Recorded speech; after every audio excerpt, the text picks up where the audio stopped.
In December of 1991, a man set off into the Himalayas on what was supposed to be a week-long hike. When the week was up, however, the man was still missing, and what he would go on to endure in the next few weeks would be one of the most prolonged and grueling ordeals in the history of the area. This is his horrifying story, and as always, viewer discretion is advised.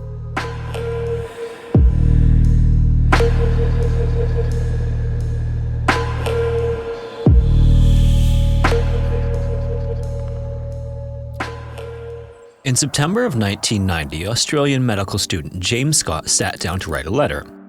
When he was finished, he folded it up, slipped the paper into an envelope, and sealed it before dropping it off at the post office.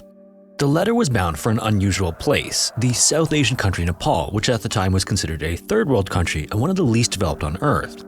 For James, however, the country's plight made it the perfect place for him to fulfill an elective period requirement before he graduated with his medical degree and help those who needed it most. After sending the letter on its way to a Kathmandu hospital, James eagerly awaited a reply that just never came. He was a bit disappointed as the days, weeks, and then months passed without hearing anything back, but James is too determined to take nothing for an answer. So 1 full year later, he had a plane ticket to Nepal in hand and had recruited his good friend Tim Hooper to join him there. His hope was that he could convince a hospital there to let him come on board temporarily to fulfill his medical school requirement, but as it turned out, he wouldn't need to lobby for a spot after all. Just before he was set to fly to Nepal, a response finally showed up, and it was a resounding yes. The hospital informed him that he could begin his elective period at the end of December 1991.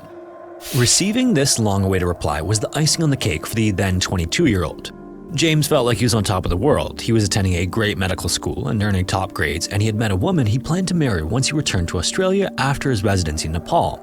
Everything was just going his way, and while he'd have to leave his family and fiancé behind in Australia for a while, he was excited for the adventure that awaited him in South Asia.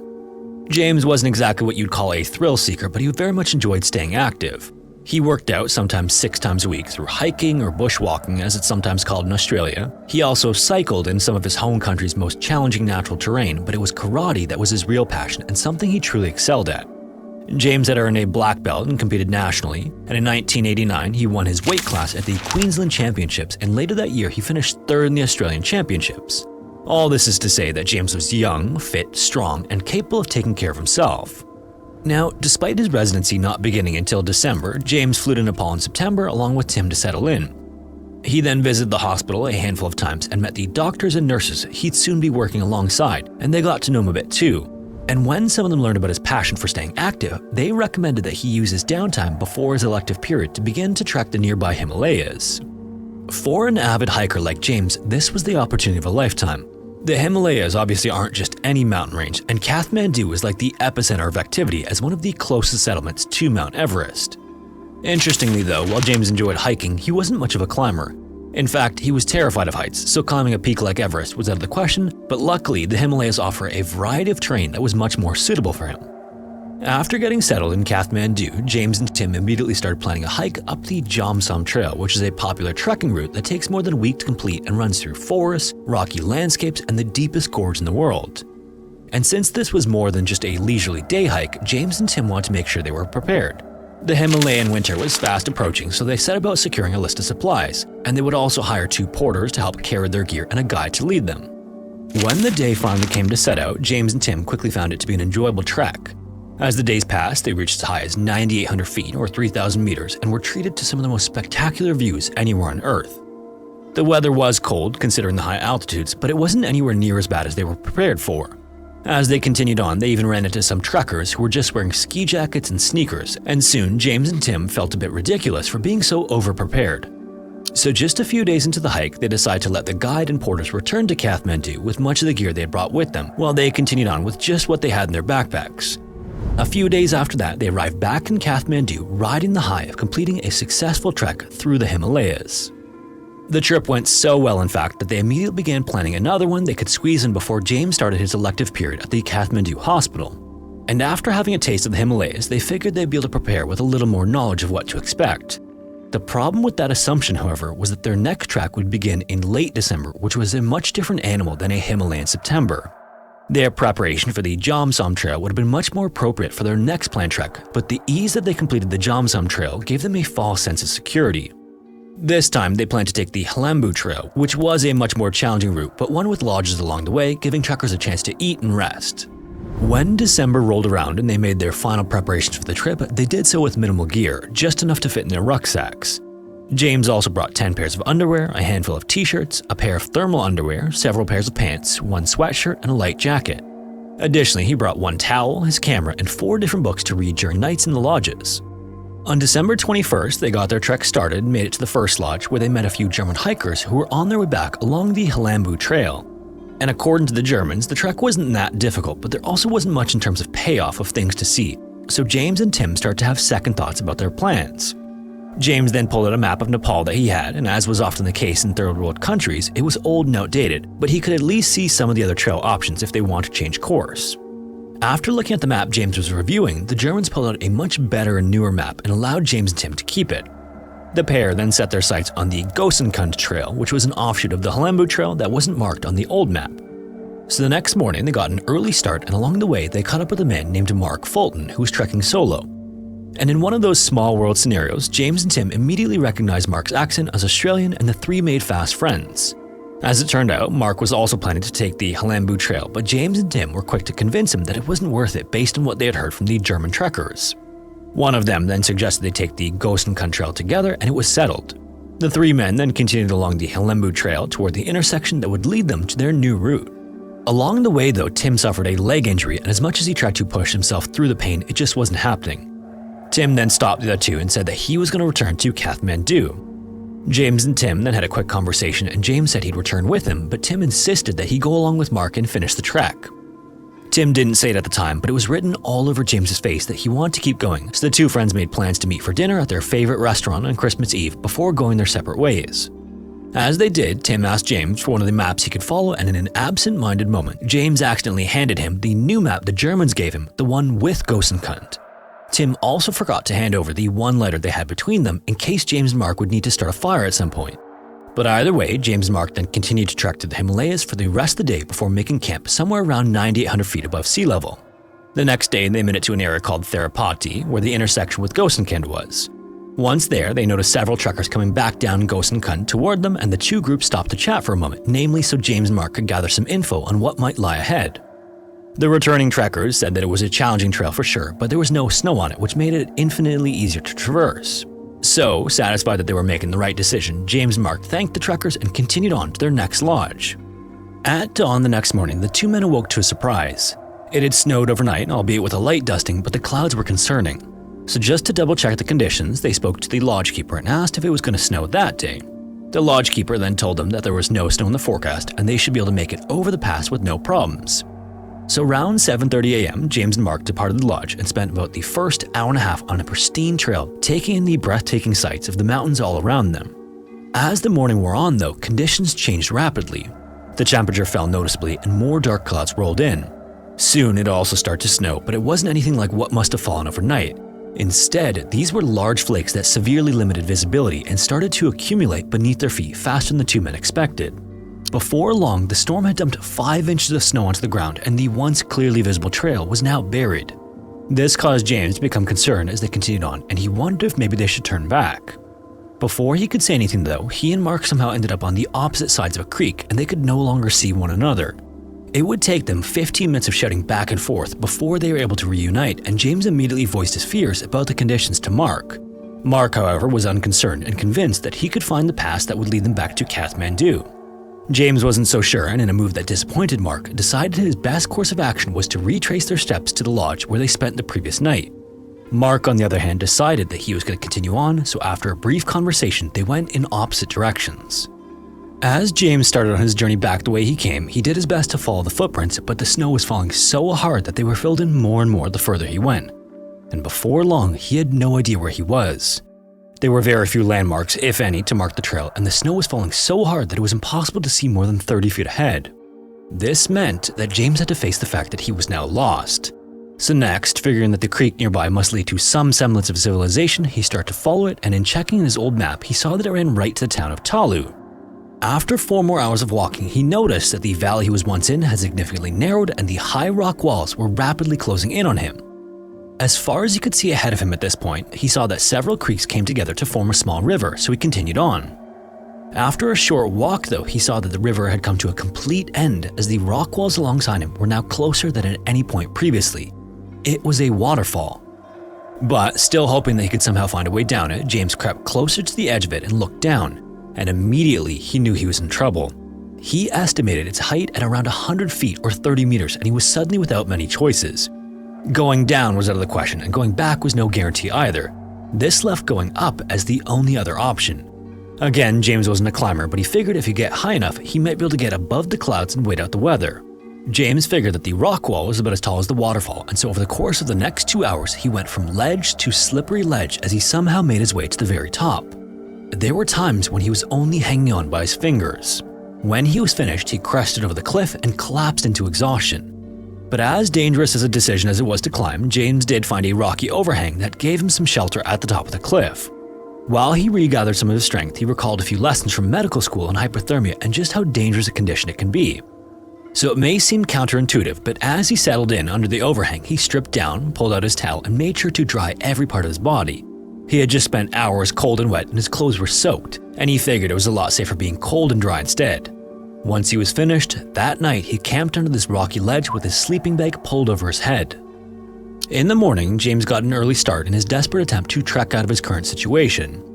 He then located a different creek that he started to follow, but the snow was so deep that the going was extremely slow. After 2 hours, he had walked just a single kilometer. The banks of the gully he was walking in on this day weren't nearly as high as the ones he encountered the day before, but they were instead extremely slick with ice and snow. So anytime he felt like his best move would be to climb again, he'd only get so far up before falling back down to the gully floor. By 4 p.m., he had enough and fortunately found another overhang to camp under. Just like before, he took off his clothes and dried himself the best he could and noticed that his feet were completely numb. He then dressed in a set of dry clothing and laid down for the night, shivering much worse than he was the previous night. In fact, at one point, he was certain there was no way he'd make it through the night. He even got up and reached into his backpack for a pen and a notebook and started writing a letter to his family. The guilt he felt for getting himself into this situation was overwhelming, and he couldn't apologize enough for the heartbreak this would cause them. When the letter was finished, he closed his notebook, stored it away, and laid back down, waiting for the end. On December 29th, so 5 days after James was supposed to meet Tim for dinner in Kathmandu, the phone rang at the Brisbane home of Joanne Robertson, James's older sister. Her husband answered the call, and before long, he came downstairs to talk to her. Tim had sent a fax message to James's parents informing them that James was missing. The news obviously rocked Joanne, and she found herself panicked, not sure what to do with this information. Her first thought was that she needed to jump on a plane immediately for Nepal, but by this time, the Australian Foreign Affairs Department had caught wind of James being missing and urged Joanne to stay put. Instead, they recommended reaching out to a mountaineering expert named Carl Harrison, who lived in Kathmandu, to lead a search for her brother. The next day, Carl and the first search party headed out as James's family waited anxiously. They waited for the phone to ring with the news that James had just been snowed in at one of the trail's lodges, but as the days passed, that call never came. Joanne reached back out to the Foreign Affairs Department for updates frequently, and on January 2nd, 1992, there was finally something. They told her that the search party had received a report of a sighting of a solo trekker from some French-Canadian trekkers, and they were 99% sure it was James. This was a huge relief to Joanne as she called her parents and told them about the good news, but sitting around and waiting for information was becoming too much for her to bear. The next day, she went and got a travel visa for Nepal, and on January 7th, she boarded a flight bound for South Asia. By the time she arrived in Kathmandu, James had been missing for 16 days. On many occasions, James tried trekking out of the Himalayas only to be turned back to his lonely rock overhang by the depth of the snow or the intensity of the snowstorms that continued to roll through. Having brought only 2 chocolate bars that were now long gone, he had no choice but to eat snow to survive, and before long, it became clear that walking out of there wasn't going to be an option. When it came down to it, he knew that his best chance of surviving the ordeal came down to being spotted by a helicopter or waiting until the snow had thawed enough in the spring, which was still months away. From that point onward, the rocky overhang became his new home. He had no food, no fire, and nothing but the clothes on his back and a sleeping bag to keep him warm, so he did the only thing he could do, which were sleep and read. Obviously though, little could distract him from the raging hunger he felt. He thought about food when he was awake and dreamt about it when he slept, but after the first 2 weeks or so with nothing but snow to eat, the hunger eventually dissipated as he leaned on the discipline he learned as a karate student. Almost like he was meditating, he'd do his best to think about particular movements, techniques, and sequences, consuming his mind with every tiny detail. Soon, about the only thing that could break that train of thought was the condition of his feet. He hadn't been able to feel them for some time, and it didn't matter what he did to try to warm them up, nothing worked. Then, one day, he removed his shoes and socks and saw that his feet were completely blue. He then reached into the medical kit and pulled out a pair of dissection scissors. Then, he jabbed them into the side of his foot. The wound quickly bled, but James felt absolutely no pain. He was now terrified that if he did survive the ordeal, he'd lose his feet. But as if this wasn't enough to worry about, he was suddenly reminded one day that he was not at the top of the food chain in the Himalayas. James was awoken one afternoon by horrifying animal screams. He then ripped the sleeping bag over his head and jumped up, looking over the rocky ledge to the slope above him. About 100 feet or 30 meters away, he saw a bush that was violently shaking, but he couldn't immediately make out what was causing it until a large black figure moved into the clearing. It was a Himalayan black bear, and now James was in its sights. James then grabbed the dissection scissors and held them tightly in his hand as he shouted at the bear to come down the slope to him. This was a moment of insanity on James's part, as the only thing he thought was that the bear could give him a quick end. But instead of coming toward him, the bear got spooked and darted up the slope and out of sight. But either way, for the next 5 nights, he heard the bear near his overhang and waited to be attacked. Meanwhile, as James was fighting for his life, the rescue effort was hitting problem after problem. Several different rescue teams entered the Himalayas and were turned back by the terrain, conditions, or weather, and some even got lost themselves. Now in Nepal as well, Joanne was much closer to the search for her brother, but she still felt helpless to do anything, so she did only what she could. She then sought out the French-Canadian trekkers that had apparently seen James, and when she met with them, most of the group were certain that it was her brother they spotted. One of the women in the group, however, wasn't so sure. She remembered talking to a solo trekker from Germany in the days before the sighting and thought she recognized him as the man mistaken for James. And sure enough, search leaders received a letter from a German man who said he was trekking alone on the Halembu Trail. This all but crushed Joanne's hopes that her brother was still alive somewhere. By then, James had been lost for 21 days, and Joanne was growing more and more desperate. She suddenly recalled a conversation she had with a local woman when she arrived at the Kathmandu airport. The two women spoke about James's situation, and Joanne asked her what she'd recommend. And in response, the local woman said she'd go to consult a Buddhist Lama, which is a spiritual leader. To an Australian, this came off as an odd suggestion, but the local woman assured Joanne that Lamas could see what others can't. To that point, Joanne hadn't given the suggestion much consideration at all, but as things became more desperate, she figured it couldn't hurt to do as the local woman recommended. Joanne then scheduled a time with a Buddhist Lama and explained the situation to him, showing him a map of the region where James was believed to be lost. After hearing Joanne out, the Lama prayed on it for a few seconds and then looked down at the map.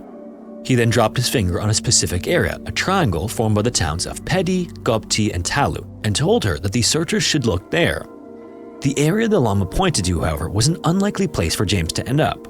For one thing, mountain experts doubted there was even a route that would lead them to where the Lama pointed, but he insisted that this is where they'd find James.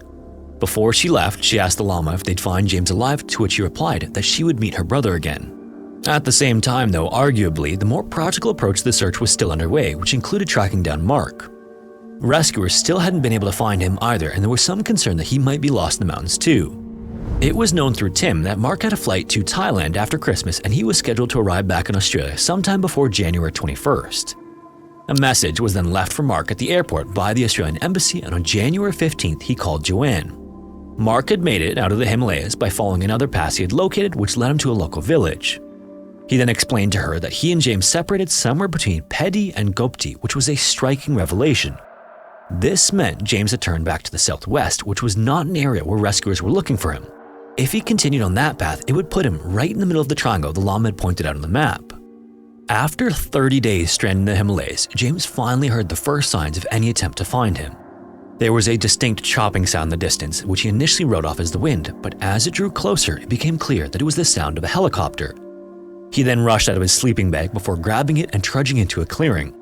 He then waved the sleeping bag over his head after he dropped his pants to reveal his bright red long johns, which he hoped would make it easier to spot him. He estimated that the chopper was about 6 miles or 10 kilometers away from him, and he watched it circle for a few moments before it eventually turned back and disappeared into the distance. This was one of the most disheartening moments of his time in the Himalayas to that point. By this point, James looked like a shell of himself, and his once muscular body was now more than a skinny skeleton. He also had little strength and felt ill, and he developed mouth ulcers and a bad throat infection. All in all, he was completely miserable and hopeless. This was when he was seriously considering ending things, but the only thing keeping him from going through with it was the realization that his body would one day be found and his family would learn just how much he suffered before death. So, despite the slim chance of surviving or being rescued, James did his best to carry on. On his 42nd day in the Himalayas, he once again heard the sound of a helicopter drawing close to him. With every ounce of strength he had remaining, he pulled himself out of his sleeping bag and once again waved it in the air. For 20 minutes, the helicopter circled James, who waved until he completely collapsed in the snow from exhaustion. Moments later, the chopper darted down the valley and disappeared. This time though, James knew he had been seen, but he also knew that it would take up to 4 days for them to reach him by foot. By then, he was sure he'd be dead. Back at the rescue headquarters, Joanne sat by the radio like she had every day to that point, waiting for any information from searchers in the mountains.